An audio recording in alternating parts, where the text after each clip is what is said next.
Well, thank you, Mr. Chairman. I sure wish those students would have gone to trade schools and community colleges instead of high-priced institutions that caused them to leave school with massive student loan debt. That aside, I also want to say that the name of today's hearing is Wall Street versus workers. But a better name might have been How Wall Street Can Help Workers. Um, I know it's imperfect, but every American benefits from Wall Street through lower costs of goods and services, access to capital, buying an affordable home, and saving for retirement. We can do better in many areas, but ethical markets are an inherent public good.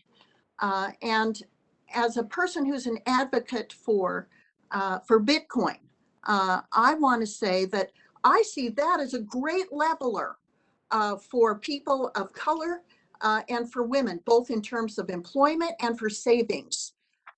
It's an opportunity to buy directly into an asset that is a great store of value. You don't need Wall Street. You don't need layers and layers of financial advisors and institutions.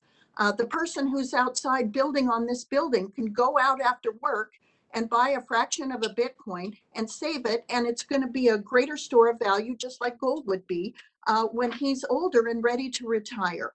And there's so many more careers in cryptocurrency for women and for people of color that I see that as a massive opportunity. Because as these Wall Street banks get into crypto, finally realize that Bitcoin is for real and the cryptocurrency is going to become part of global trading and global savings, including fiat digital assets as well as Bitcoin, I think you're going to find that it's a great for people of color and for women. I just got off the phone with people in women involved in crypto, and I tell you, there's a lot of women in that workforce with expertise, and you're going to find them matriculating as the Wall Street banks realize that this is the next innovation in financial technology. Now, that said, I have a question for Dr. Lowry. Dr. Lowry, many Americans live paycheck to paycheck, and they can't afford delays in the deposit of their salary or in cashing a check. So these can cause costly overdraft fees and even the need to resort to unnecessary loans. We all see payday loan companies on street corners. Americans work hard for their money, and they deserve access to it as soon as possible. So my question is, can having a more innovative payment system promote financial inclusion and make Americans' lives easier? Sure. Why not? No, seriously. I think that would be a step in the right direction, although a small step, but why not? Well, one of the things that we're trying to do here in the Senate is educate people about the egalitarian aspects of having same-day settlements, about financial innovations, and about central bank digital currencies that could also help us innovate in these ways.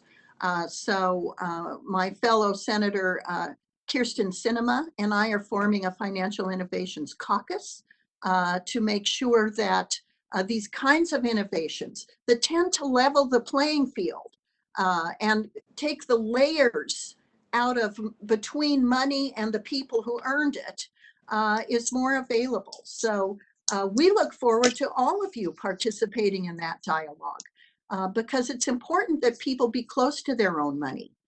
And when there are a whole bunch of layers between people and their own money, and everybody in those layers has taken a slice of their money, it is difficult for them to have access, management, control, and innovations associated with their own money. That's where I see the advantages of digital currency, specifically Bitcoin at this point. And I'm looking forward to having that dialogue more as we go on.